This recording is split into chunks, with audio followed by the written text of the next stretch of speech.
In this video, I am going to share the exact strategies that I use personally to recover from burnout. And I hope they help you navigate your own journey so you recover a lot more quickly than I did and don't make the same mistakes that I did.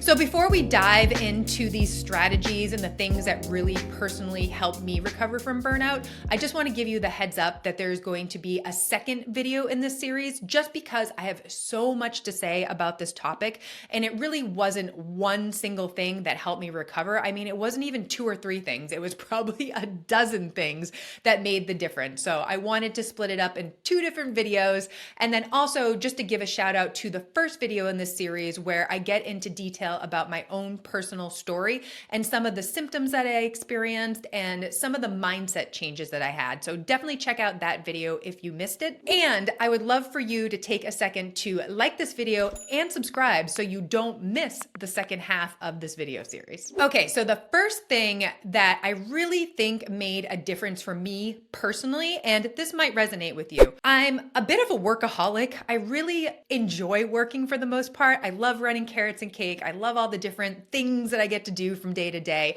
but working too much, it's almost like too much of a good thing. And I was spending an insane amount of time on this business. So I was working Monday through Friday. I was working on the weekends. I was working early in the morning. Like I was getting up at like 3 or 4 in the morning because I had blood sugar issues and couldn't sleep, but decided to get up and just put in a few hours of work. So I was working all the time. I had a lot on my plate as far as writing a book, running a business, going through a certification. I had so many different things going on that I just worked all the time. So setting some boundaries around my work was huge because at that point in my life, there were no boundaries. I was on my phone all the time. I was answering emails at 9 o'clock at night. I was replying to emails at 3 in the morning. Like I was such a lunatic when it came to work. And again, I enjoy work and I do find like a lot of self-worth from work. So we'll talk about, digging into some of the mindset and core values and things like that in a second.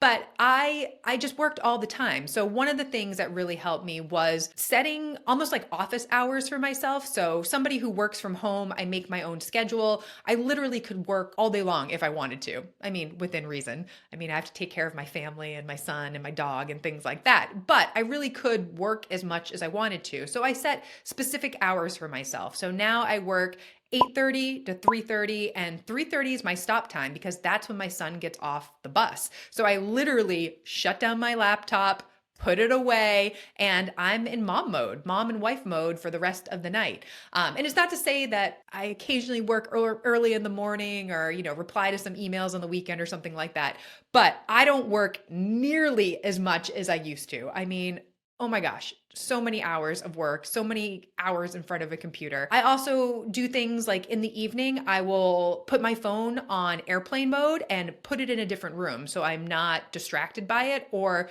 tempted to be on it because I was that person on my phone all the time. And I mean, it's part of the job a little bit as far as being, an influencer on social media and things like that, replying to clients and things like that. But I just learned that I needed some sort of boundaries because I was just working all the time and it was just way too much. And nowadays I am a lot better sticking to those boundaries. So like I was saying, like at 3:30, I am done for the day. And I would say probably by like 5 or 6 o'clock at night, my phone is away. So I really do kind of cut myself off from technology. And my team knows that, I go MIA at night. I really try not to work on the weekends. I mean, occasionally things pop up at the weekends, but I do my best really to unplug. The next thing that was super important as far as recovering from burnout was starting therapy. And I started therapy right before the world shut down as far as the pandemic goes. And I was lucky enough to find a therapist who was virtual.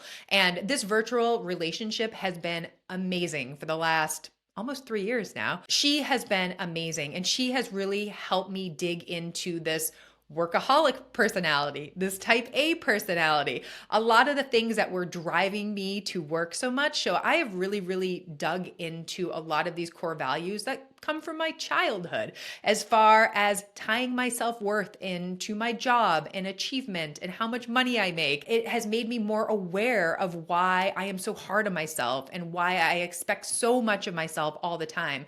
And it really has changed my perspective. I mean, I still strive to be my best and whatnot, but I feel like I'm a lot more relaxed and I do take care of myself, because there were a lot of times that I felt like I needed to work more. I needed to do more in order to be worthy or to make sure that the business wasn't going to fail. So there was a lot of these like mindset shifts that I had to make, but talking to my therapist weekly on the regular made such a difference. And related to that, I really started journaling, writing down some of these thoughts, processing, things that happened in my childhood or, values that I had around work and money and perfectionism. And honestly, like, I want to say I transitioned from being that type A personality to kind of like a type B plus personality. And I feel like it's been really good for me. I just feel like I'm not so wound up. I'm a lot more relaxed about things. It's not the end of the world if something goes wrong at work. I've really just come a long way as far as how I deal with all the different things that I try to do and expectations for myself. So just emphasizing that therapy has been amazing for me. I really do feel like a different person. And when I do have some of those bad thoughts, or I find myself falling into old routines and old patterns where I'm working all the time or, trending towards burnout again or something like that, I have strategies from therapy to get me out of it. So I don't go down those deep, dark rabbit holes of being super duper stressed. And the boundaries, like I mentioned, have been amazing, because I know when I'm in a busy time of work, I still need to rest. I still need to set some boundaries. And honestly, like, realizing that I am a better human when I have rest and self-care in my life. Like, I'm better at work. I'm a better mom. I'm a better wife. I'm just more balanced and happy in general. So this therapy stuff has made such a difference. And I encourage you, if you've been thinking about it, you're considering it, find a therapist. I really do feel like it's life-changing. And I mean, at this point, a lot of it can be done virtually. It makes it really easy. But yeah, if you're somebody who is really struggling in this burnout phase, like you don't know what to do, you don't know where to go, I think a therapist 100% could be a good step. The next thing that made a really big impact on my burnout journey, or recovering from burnout journey, is functional testing. And this is part of the reason I became an FDN practitioner and why I love functional testing so much. So prior to my burnout experience, I worked with an FDN practitioner on hormonal issues and ulcerative colitis, but she ran a Dutch test for me, which we run in our practice now. And the Dutch test is a hormone test, but it also looks at your cortisol, which is our stress hormone. And on that test, I saw super high cortisol, like it was really elevated. And a lot of times when we see elevated cortisol, means that the body is stressed. And I saw that test, the data went into my brain and I 100% ignored it. I went on for years, crushing my body, doing all the things, running businesses, being part of software businesses. I did so many things during this time where I had high cortisol. I literally made zero changes. And becoming an FDN practitioner, I have learned that high cortisol eventually becomes low cortisol. And that low cortisol is really burnout. Like, your body just gets to a point where it can't keep pushing out that cortisol and you end up with low cortisol. And that's really like long-standing stress. So years later, I ran another Dutch test and I saw low cortisol on that test. And that's where I had that aha moment. Your body is really, really stressed. So saw the high cortisol, years later, saw the low cortisol.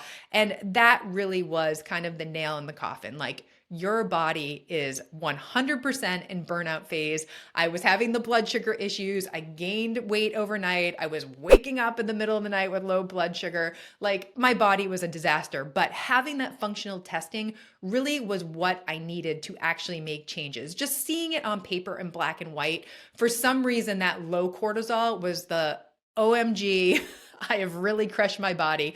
I really need to make some changes. I mean, obviously the symptoms and the weight gain, that was driving the motivation to actually make changes, but seeing it on a test was 100% helpful as far as actually making changes. Another thing I did during this time that's also related to this functional testing is I started to pay more attention to choosing foods that really nourished my body. I mean, I came from that diet culture world, under eating processed food to quote unquote hit my macros, eating food that just wasn't super nutritious. It was low in calories, but low in calories doesn't automatically equal nutritious or healthy for your body. So I was that person who focused on the diet food for a really long time. I was trying to lose weight. So I was eating things like the Light and Fit yogurt, kashi, Fiber One bars, low calorie noodles, like weird diety food like that, which I don't think was doing me any favors as far as nourishing my body. But during this time, I ran an HTMA test, which is a hair tissue mineral analysis, which gives us an idea of what is going on with the minerals in your body. And I saw a 4 lows pattern, which is essentially your body is depleted. It is low in the 4 macro minerals. And when you're stressed out, your body loses minerals. And so when I ran this test, it 100% said your body is super duper depleted. And to fix that, you need to seek out nourishing food. So I really changed my approach to eating all this like processed diet, low calorie food to honestly looking for the most nourishing foods. And a lot of them were whole foods. So I started to eat a lot more red meat. I mean, I was eating ground beef every single day. I mean, I still probably eat ground beef every single day, but red meat, super duper nourishing. Eating squashes and more fruit. And I got into the adrenal cocktail and started paying attention to my electrolytes. Electrolytes are literally the spark that your cells need to work properly. So I started getting more salt and potassium in my diet and really just focusing on foods that nourish my body and stop paying attention to like calories and diet food and stuff like that. But I can honestly say, paying attention to what I was eating, paying attention to the minerals and the vitamins and the nutrients that my body needed made me feel so much better. I can honestly say I got my spark back, and I think a lot of recovering came from picking the right foods and nourishing my body properly. And of course, what goes hand in hand in there is making sure I was eating enough. So even though I had gained some weight during this time that I wasn't super happy about, I continued to make sure I was consuming enough calories, because honestly, under eating during this time when your body is in burnout is probably going to cause more stress. Like my thyroid went wonky during this time, like my hormones were a mess. And honestly, like under eating is just adding so much more stress. So I made it a point to make sure I was consuming enough calories, enough protein, and really focusing on foods that were, high in magnesium, high in potassium, high in sodium. But yeah, like nourishing my body was a top priority. And finally, you probably knew this one was coming if you watched the first video in this series, is that I stopped all high intensity exercise. So quit Orange Theory. Shout out to my video about why I quit Orange Theory. You can get all the details, but stop that high intensity exercise. It was just too much stress on my body. So I had cortisol issues. So adding high intensity exercise was just, it was almost like beating a dead horse. Like I didn't have any more cortisol to produce. My body was in that advanced burnout state. So instead of doing high intensity exercise, I just stuck with strength training, and I was probably only strength training twice a week, maybe 3 times a week. So I really took down the number of workouts that I did, the time I devoted to working out. I used to work out anywhere from 4 to 6 days a week. So I went from 4 to 6 days a week to 2 or 3 workouts a week. It was quite the transition, and it was really hard at times because I was that person that felt like if I stopped working out, I was going to gain so much weight and lose all my progress. But honestly, that's what I needed to do during that time. And the great thing about it is that I slowly started to lose weight.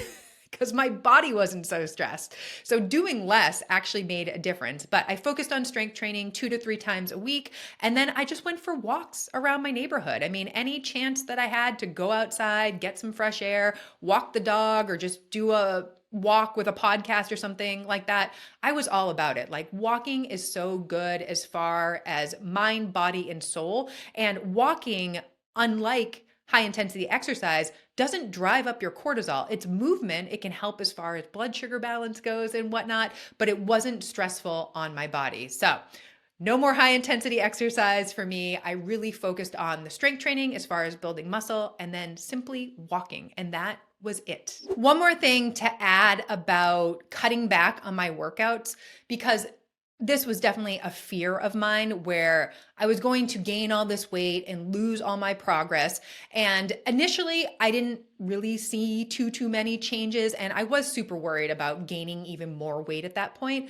But over time, focusing on that strength training and not crushing my body with high intensity exercise and getting my blood sugar under control, I started to build muscle, and I did see the shape of my body start to change. Like, I started to put on more muscle. I started to feel better during my workouts, where I wasn't super sore for like days and days afterwards. I didn't need a nap after my workouts. Like, within, honestly, probably like 6 weeks, just cutting back on that amount of exercise, I started to feel better. So if you're somebody that's like nervous about cutting back on your exercise, like, give it, 4 to 6 to 8 weeks and just see how you feel. You might be surprised that you start to feel better, and you don't blow up overnight. You don't lose all your progress. Things actually might change for the better. And it's really hard to make that transition. I mean, I was there too. I mean, we are programmed that, you got to exercise more, you got to eat less. Like, that's the way to lose weight.